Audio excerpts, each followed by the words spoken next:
सत्यनाम एक ओंकार सत्यनाम वाहिगुरु अनाम्य पुरुष दयाल की दया अनाम्य पुरुष सदा सहाय। उस मालिक की दया आप सबके हो। देश विदेश में जहाँ कहीं भी आप हो, सबकी वो सहायता करें। आज 29 जून 2025 को प्रकृति पुरुष सिद्धपीठ आश्रम के रविवार वाले साप्ताहिक सत्संग में आप सबका स्वागत है। और आप सबके लिए एक सूचना भी है कि गुरुवार 10 जुलाई 2025 को आश्रम में सत्संग और भंडारे का आयोजन किया गया है। आप सब सादर आमंत्रित है। और जो कोई भी तन से मन से या धन से सेवा करने के इच्छुक हो वो आश्रम में संपर्क कर सकते हैं। आज हम लोग एक भजन है प्रकृति पुरुष सिद्धपीठ आश्रम के दास अनाम्य पुरुष का,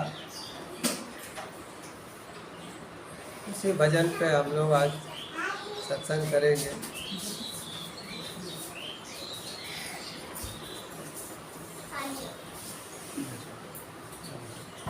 कि अगर परमात्मा से प्रेम होता या गुरु से प्रेम होता तो क्या होता। अगर परमात्मा से प्यार होता, गुरु से प्यार होता तो क्या होता। एक भजन है,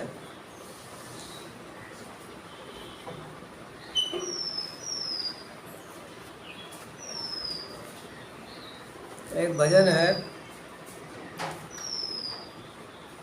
पाता जीवन पथ में ज्योति। कि अगर भगवान से गुरु से प्रेम होता तो अपने भीतर प्रकाश पा जाता, अपने जीवन में आनंद पा जाता। तो भजन है इसी आश्रम के दास अनाम्य पुरुष का। प्रभु से प्रीत जो प्यारे होती, प्रभु से प्रीत जो प्यारे होती, पाता जीवन पथ में मोती। पाता जीवन पथ में मोती, गुरु से प्रीत जो प्यारे होती, गुरु से प्रीत जो प्यारे होती, पाता अंतर पथ में ज्योति। पाता अंतर पथ में ज्योति। बहुत सुंदर भजन है। इसमें कहते हैं कि प्रभु से प्रीत जो प्यारे होती, पाता जीवन पथ में मोती। अगर कोई भक्त है, भगवान से प्रेम है या रोज भगवान की पूजा करता है तो उसको कौन सा मोती मिलता है जीवन में, कौन सा मोती मिलता है। तो उसको गुरु रूपी मोती की प्राप्ति होती है। भगवान किसी न किसी संत के पास, किसी न किसी गुरु के पास उसको भेज देते हैं। जहाँ पे उसके कई जन्म का खाता बही है, जिस संत के पास, जिस गुरु के पास, वहाँ पे उसको भेज देते हैं। तो जीवन में सबसे कीमती मोती क्या है? वो है गुरु की प्राप्ति।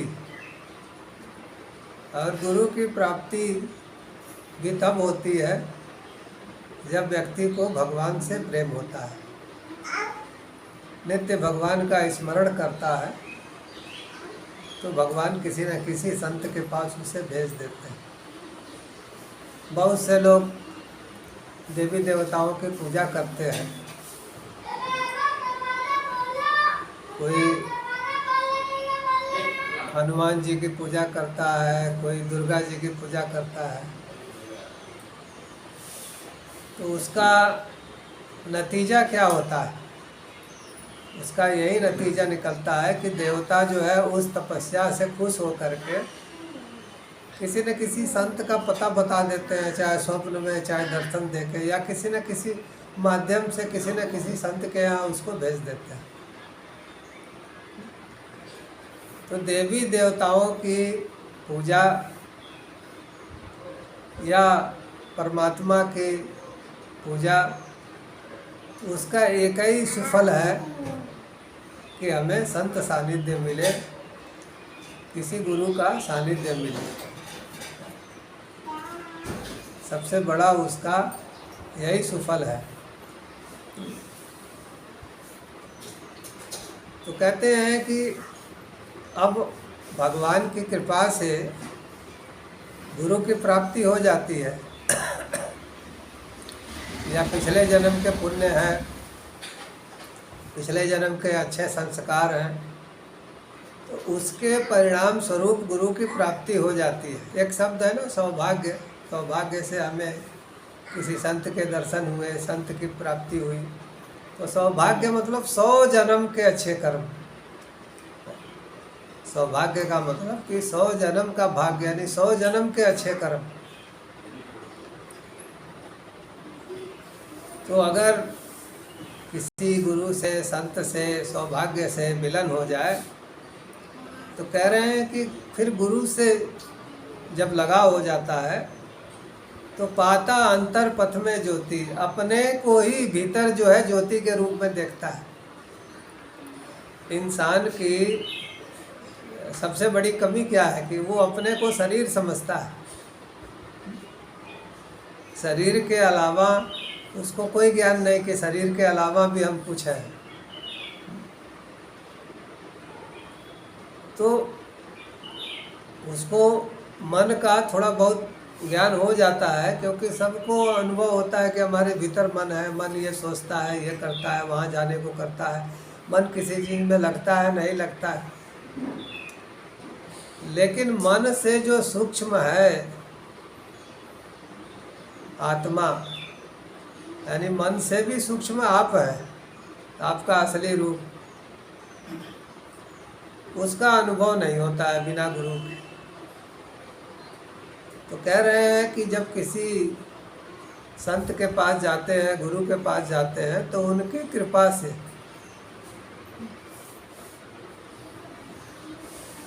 देखो, कृपा का भी एक अर्थ होता है कि कृपा का मतलब है कि करो और पाओ। अब करने से ही पाना है, तो गुरु और भगवान की क्या जरूरत है? तो जरूरत है, क्योंकि करने और पाने के बीच में बहुत से व्यवधान आते हैं,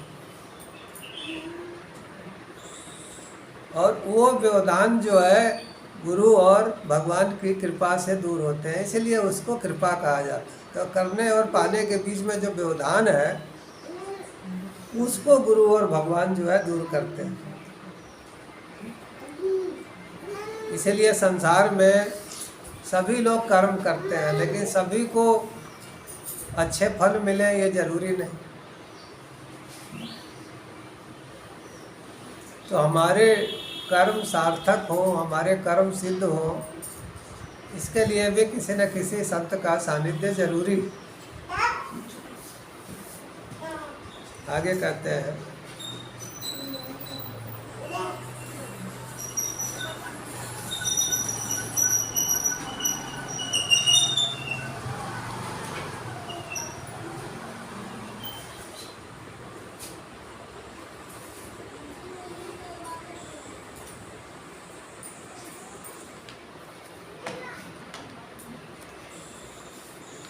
जग का मेला निस दिन देखा, जग का मेला निश दिन देखा, खुद को न देखा अंधारे, खुद को न देखा अंधारे, अंतर की खुद ही लिखा है कर्मों का लेखा।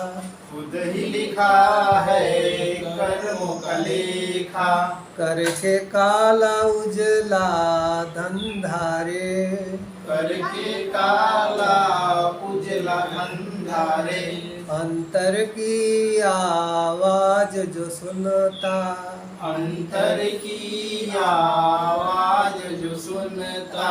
मन की चादर मैली न होती, मन की चादर मैली न होती। प्रभु से प्रीत जो प्यारे होती, प्रभु से प्रीत जो प्यारे होती। पाता अंतर पथ में मोती, पाता अंतर पथ में मोती।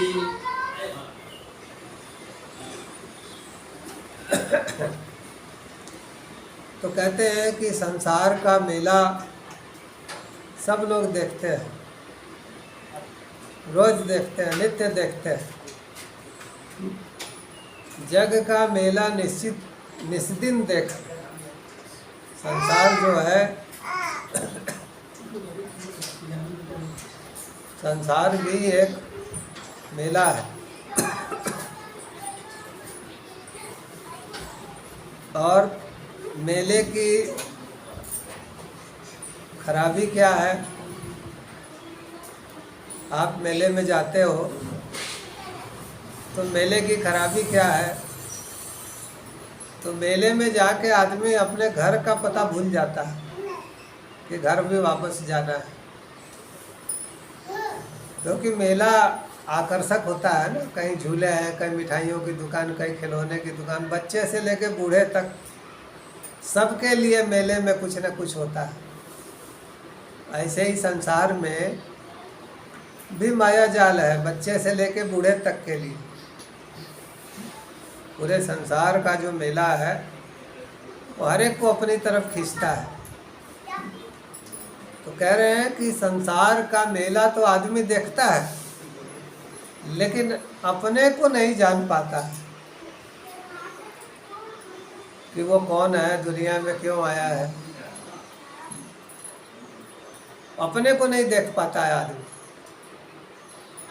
और कह रहे हैं कि आदमी खुद ही अपने कर्मों का लेखा लिखता है और भगवान को दोष देता है, ग्रह नक्षत्रों को दोष देता है। बहुत से लोग गुरु को भी दोष देते हैं।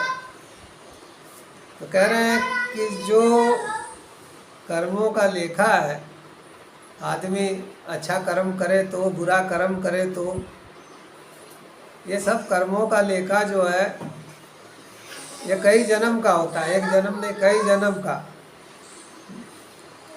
कई जन्म के अच्छे बुरे कर्मों का लेखा जो है, और वो आप ही के भीतर रहता है। लोग कहते हैं ना कि यमराज का सेक्रेटरी कहिए, सचिव कहिए, चित्रगुप्त है, जो सबके अच्छे बुरे कर्मों का हिसाब रखते हैं। तो यमराज क्या है? ये संसार, यहाँ ये यम की नगरी है, सबको एक ना एक दिन मरना है। जैसे जीवन सत्य है, उतना ही बड़ा सत्य मृत्यु भी है। तो ये संसार ही यम की नगरी है। तो यहाँ पे चित्रगुप्त क्या है? आदमी का मन। आदमी के मन के अंदर ही सारी लिखा पढ़ी होती है। उसके चेतन मन में लिखा पढ़ी होती है, वह चेतन मन में जाके बैठ जाता है। कई बार जिंदगी में बहुत से काम ऐसे आपने किए होंगे, आपने सोचा होगा कोई देख तो रहा नहीं है, चलो हम कुछ अपने लिए आदमी कर जाता है, चाहे सही हो गलत हो, लेकिन वो आपके मन में रिकॉर्ड हो जाता है, कोई नहीं देख रहा है। लेकिन आपके भीतर की आत्मा तो देख रही है, उसके जरिए परमात्मा देख रहा है, और वो आपके भीतर ही रिकॉर्ड हो जाता है चेतन मन में। अब फिर उसका फल जो है कितने जन्म बाद निकलेगा बाहर, लेकिन निकलेगा। जैसे धृतराष्ट्र ने एक बार भगवान कृष्ण से पूछा ना कि प्रभु मुझे 5-6 जन्म तो अपना याद है, हम राजा थे, अच्छे ही कर्म किए, प्रजा को कोई दुख नहीं दिए, फिर हम अंधे क्यों हो गए? तो भगवान कृष्ण ने कहा कि देखो 5-6 जन्म आपने अच्छे कर्म किए, लेकिन उसके पीछे जाइए तो उन्होंने, भगवान कृष्ण ने कहा कि आप शक्ति दिया, उन्होंने दिव्य चक्षु दिए कि अपने पिछले जन्म को देखो। तो उन्होंने देखते देखते देखते देखते देखा कि बहुत पीछे के जन्म में वो शिकारी थे और उन्होंने एक घोंसले में तिनका चुबा करके आँख फोड़ दिया था चिड़िए को। तो धृतराष्ट्र ने कहा कि इतने जन्म पीछे का फल अभी मिल रहा है। तो भगवान कृष्ण ने कहा कि वो इंतजार कर रहा था, आपका बुरा कर्म भी इंतजार करता है फलित होने के लिए, और अच्छा कर्म भी इंतजार करता है अपना फल देने के लिए। तो कई जन्म बीत जाए तो भी आपके भीतर संचित रहता है। देखो संचित होता है, और संचित में से जो इस जन्म में भोगना है उसको प्रारब्ध बोलते हैं या भाग्य बोलते हैं, और अभी जो कर रहे हो इसको क्रियमाण बोलते हैं। कि अभी जो कर रहे हो वो आपके संचित में चला जाएगा, फिर किसी जन्म में प्रारब्ध में बाहर निकलेगा।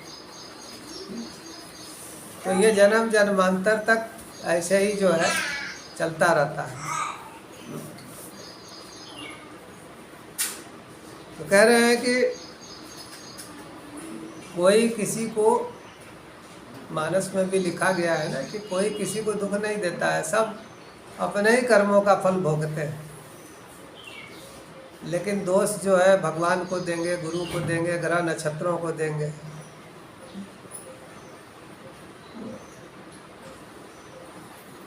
अब कोई देखो अमीर घर में है, कोई गरीब घर में है, कोई किसी पद पे है, कोई बहुत गरीब है, कोई पद नहीं है। ये सब कर्मों का ही खेती है, कर्मों का ही फल है।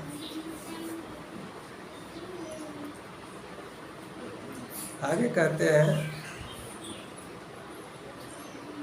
माया ने मति ऐसी मारी, माया ने मति ऐसी मारी, सत की संगत हुई न प्यारे, सत की संगत हुई न प्यारे, की नहीं घर चलने की तैयारी, की नहीं घर चलने की तैयारी। अब कैसे चलोगे संग हमारे, अब कैसे चलोगे संग हमारे।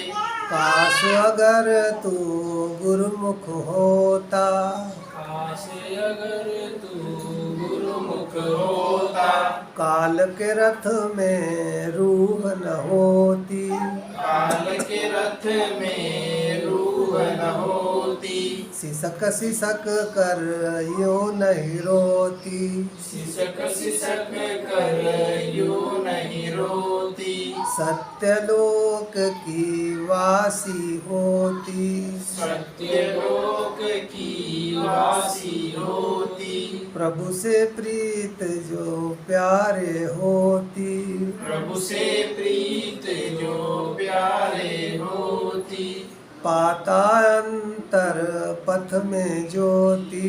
पाता अंतर पथ में ज्योति। तो कह रहे हैं कि माया हरेक की मति जो है मार देती है। माया का हथियार क्या है?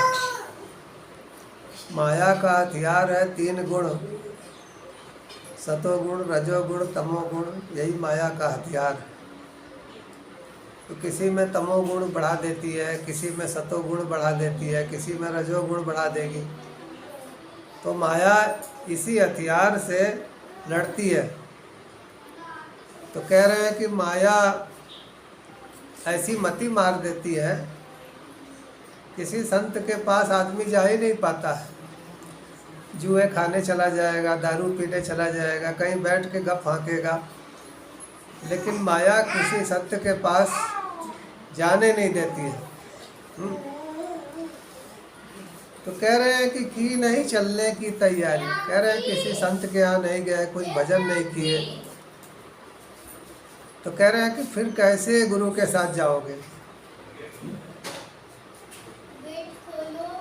गुरु के साथ जाने के लिए भी जरूरी है कि संसार में नहीं, संसार में तैयारी करें। कह रहे हैं कि नहीं चलने की तैयारी, कि हमने चलने की तैयारी भी करनी होती है। उस संत से दीक्षा लेना, भजन करना, ये सब चलने की तैयारी है।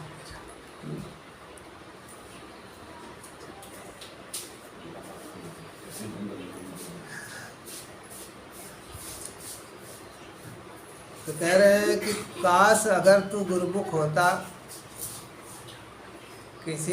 देखो, गुरुमुख का अर्थ केवल ये नहीं है कि किसी भी संत से दीक्षा ले लिए तो गुरुमुख हो गए। किसी संत से दीक्षा लेने से ही आदमी केवल गुरुमुख नहीं होता,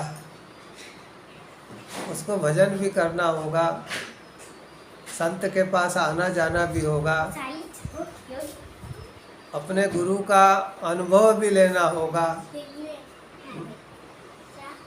गुरु का अनुभव भी प्राप्त करना होता है।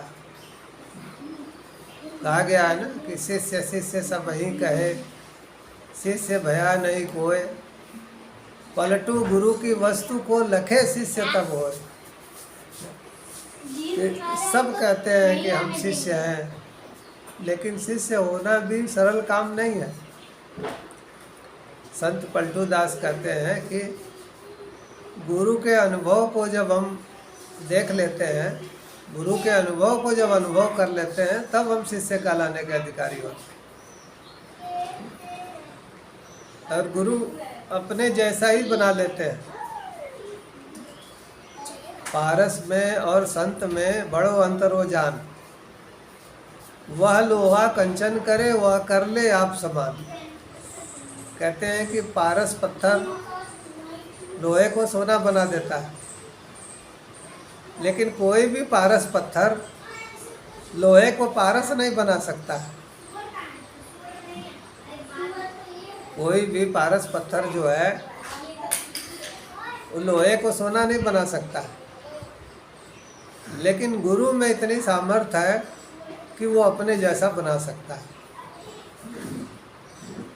यानी पारस पत्थर भी किसी चीज़ को अपने जैसा नहीं बना सकता, पारस नहीं बना सकता।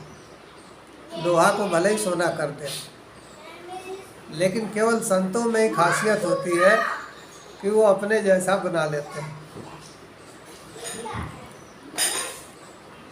तो कह रहे हैं कि गुरुमुख होने का अर्थ यह है कि गुरु के वचनों का पालन करना, आना जाना। तो इससे होगा क्या? काल के रथ में रूह न होती। काल का रथ क्या है? ये संसार, इसके 3 गुण। संसार के 3 गुण ही आपको संसार से ले जाते हैं, ले आते हैं, ले जाते हैं, ले आते हैं। एक गोल चक्कर में आपको घुमाते रहते हैं। आपने घर मकान बनाए, नौकरी करते हैं,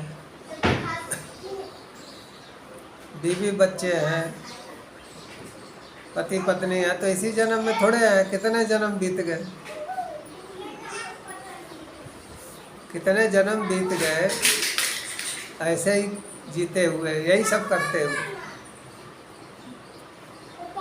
तो काल का रथ यानी जन्म मरण का रथ तब रुकता है जब किसी संत सानिध्य में हम जाते हैं, संतों के सानिध्य में जाते हैं।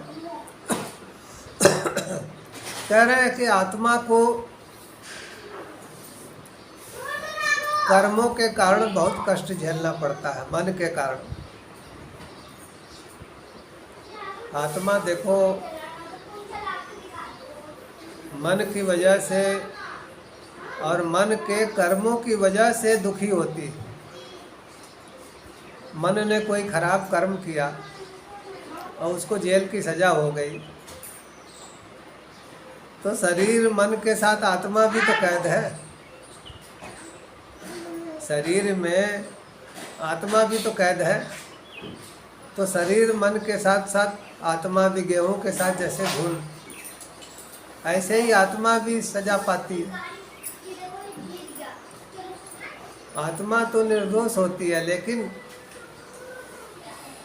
इनके सानिध्य के कारण, शरीर और मन, इंद्रियों और मन के सानिध्य के कारण जो है आत्मा को कष्ट झेलना पड़ता है।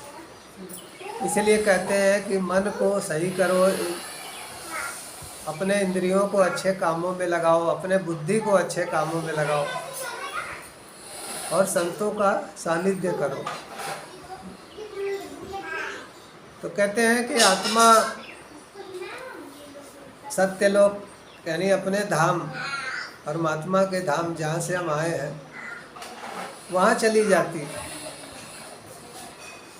लेकिन आत्मा तभी वापस अपने धाम जा पाएगी जब गुरु के सानिध्य में हम रहेंगे और गुरु का अनुभव जब धीरे धीरे हासिल करेंगे। तो एक गुरुमुख व्यक्ति को कहीं जाने की आवश्यकता नहीं रह जाती है। घूमने फिरने के लिए कहीं चला जाए अलग बात है, किसी मंदिर चला गया, मस्जिद चला गया, घूमने फिरने के लिए कोई फर्क नहीं पड़ता। लेकिन संतों के सानिध्य में रहने वाले को या किसी गुरु के वचनानुसार चलने वाले को कोई बंधन नहीं रह जाता है। उसी को कह रहे हैं, फिर न भटकती काशी काबा, फिर न भटकती काशी काबा, फिर न अटकती देह में बाबा, फिर न अटकती देह में बाबा। गुरु के जो ये सम्मुख होती, गुरु के जो ये सम्मुख होती, ज्योति के संग ज्योति होती, ज्योति के संग ज्योति होती, ज्योति में ज्योति जा समाती, ज्योति में ज्योति समाती। गुरु से प्रीत जो प्यारे होती, गुरु से प्रीत जो प्यारे होती, पाता अंतर पथ में ज्योति, पाता अंतर पथ में ज्योति। प्रभु से प्रीत जो प्यारे होती, प्रभु से प्रीत जो प्यारे होती, पाता जीवन पथ में मोती, पाता जीवन पथ में मोती। तो भगवान की भक्ति का या देवी देवताओं की भक्ति का क्या फल है? किसी संत का सानिध्य, गुरु की प्राप्ति, यही जीवन में मिलने वाला सबसे अनमोल मोती है। और गुरु के सानिध्य में रहने से क्या मिलता है कि हम अपने को ज्योति के स्वरूप में जो हमारा वास्तविक स्वरूप है, ज्योतिर्स्वरूप है, उस रूप में अपने को हम देख लेते हैं। कह रहे हैं कि जो अपने वास्तविक स्वरूप को, निज स्वरूप को देख लिया, फिर उसको न काशी भटकने की ज़रूरत है, न काबा, यानी कोई तीर्थ करने की ज़रूरत नहीं, और वो फिर देह धारण भी नहीं करेगा, जन्म मरण के चक्कर से भी दूर हो जाएगा। कह रहे हैं कि गुरु के सम्मुख जो ये होती, ज्योति के संग ज्योति होती। गुरु का स्वरूप जो है ज्योतिर्मय, सबका स्वरूप ज्योतिर्मय, लेकिन ज्ञान नहीं। तो गुरु के सानिध्य में ये ज्ञान हो जाता है कि हमारा स्वरूप जो है ज्योतिर्मय है, हमारा असली रूप जो है वो ज्योतिर्मय है। देखो मानस में कहा गया है ना कि ईश्वर अंश जीव अविनाशी, चेतन अमल सहज सुख राशि। जीव जो है यानी आप जो है ईश्वर के अंश है, लेकिन इसकी समझ भी तब आती है जब आप गुरु के सानिध्य में जाओगे, संतों के सानिध्य में, तब आपको समझ में आता है कि हमारे भीतर जो जीव है, ये जीव चैतन्य कैसे है, ये जीव अमल कैसे है, ये जीव सुखों की खान कैसे है, चेतन अमल सहज सुख राशि। लेकिन इसका ज्ञान तभी होगा जब हम किसी संतों के सानिध्य में रहेंगे। और जीव क्या है, तो देखो मन, बुद्धि, चित्त, अहंकार, कई जन्म के संस्कार और चेतना, ये सब का मिला जुला रूप जो है जीव कहलाता है। और जीव को जब ज्ञात हो जाए कि वो शरीर नहीं है, मन नहीं है, बुद्धि नहीं है, इंद्रियां नहीं है, अहंकार नहीं है,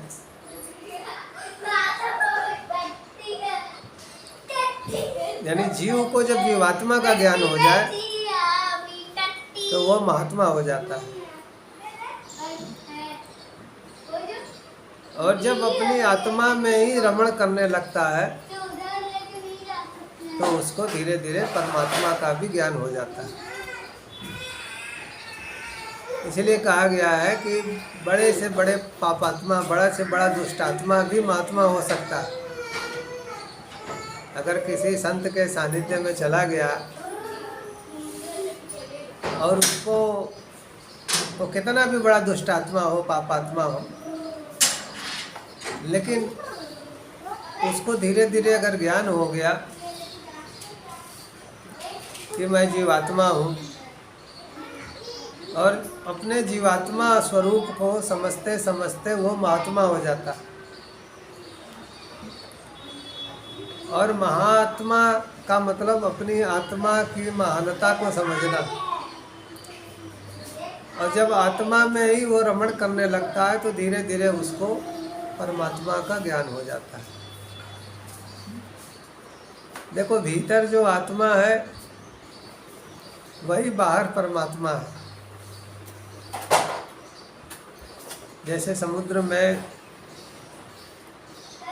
अगर एक गिलास समुद्र का पानी हम डाल करके समुद्र में पकड़े हैं, तो पानी तो वही है जो गिलास के अंदर है, वो भी समुद्र का पानी, बाहर है वो भी समुद्र का पानी। लेकिन बाहर का पानी जो है वो बृहद है, विराट है, और गिलास का पानी जो है वो बधा हुआ है, गिलास के घेरे में बधा हुआ है। ऐसे ही देखो आत्मा इस शरीर में बधी हुई है, शरीर के घेरे में, एक गिलास पानी की तरह। और परमात्मा समुद्र की तरह विराट है, उसकी शक्तियाँ विराट हैं, उसका स्वरूप विराट है।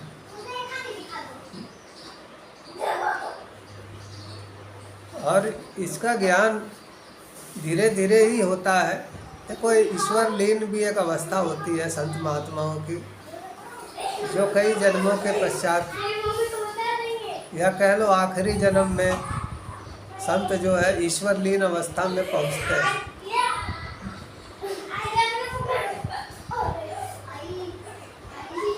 और फिर दोबारा जो है वो संसार में नहीं आते हैं, जीवन मरण के बंधन से मुक्त हो जाते हैं। आज इतना ही। अनामी पुरुष दयाल की दया, अनामी पुरुष सदा साथ आप सब पे उसकी दया हो। देश विदेश में जहाँ भी हो वो आपकी सहायता करें। सत्यनारायण। ब्रह्मानंदम ब्रह्मानंदम परम सुखदम परम सुखदम केवलम ज्ञान मूर्ति केवलम ज्ञान मूर्तिम द्वंद्वातीतम द्वंद्वातीतम गगन सदीशम गगन सदीशम तत्त्वमस्यादिलक्षणम तत्त्वमस्यादि लक्षणम एकम नित्यम एकम नित्यम विमलमचलम विमलमचलम सर्वदी साक्षीभूतम सर्वदी साक्षीभूतम भावातीतम भावातीतम त्रिगुणरहितम त्रिगुणरहितम सद्गुरु त्वं नमामि सद्गुरु त्वं नमामि सद्गुरु त्वं नमामि सद्गुरु त्वं नमामि मानुष्य भजले गुरुचरणम मानुष भजले गुरुचरणम दुस्तर भवसागर तरणम दुस्तर भवसागर तरणम मानुष भजले गुरुचरणम मानुष भजले गुरुचरणम भवबाधा भवबन्धन हरणम भवबाधा भवबन्धन हरणम मानुष भजले गुरुचरणम मानुष भजले गुरुचरणम असरण को प्रभु ले शरणम असरण को प्रभु ले शरणम मानुष भजले गुरुचरणम मानुष भजले गुरुचरणम एक ओंकार सत्यनाम वाहिगुरु की दया की दया नामी पुरुष सत्य। आप सब स्वस्थ हो, सुखी हो। सत्य सत्य।